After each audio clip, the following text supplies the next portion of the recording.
ايوه، يعني لو الناس ركبت معايا وقالت لي اي كلمه كده او كده مش هطلع. وهو ممكن ياثر عليا، يعني لو سمعت كده ممكن تزعلني، او مثلا يعني مثلا واحده وسائل العربيه، طب ليه بتاع مش عارف ايه، حد قاعد يسالني اكتر من كده، ممكن ازعل، ممكن اقعد فتره وممكن تلاقيني نزلت تاني، ممكن، بس في جواتي هزعل.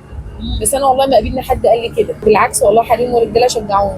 لا، في حد ركب معايا من فتره فقال لي ما تجري شويه، قلت له لا انا ما بعرفش اجري عن كده، يعني انا بقى دي مشيت. ما تخافيش، جميده قلبك، فقلت له لا انا هي مشيت كده. يعني كان عايزك تسوق كان بسرعه عايز ان شويه. انا اجري اكتر من كده، يعني جيت العربيه كل الغيارات بتاعتها، بس ما عدتش عن ال60. يعني هو كان بيقول لي افتحي في الجري، الرابع ده ممكن تيجي لحد 80، بس انا من جوايا كنت هايبه، قلت له لا ما اعرفش اسوق اكتر يعني كده، يعني خليني ماشيه كده في الامان. هو ضحك، هو ما كانش زعلان، هو ضحك، انا كان بيقول لي انا عايزه اشجعك بس.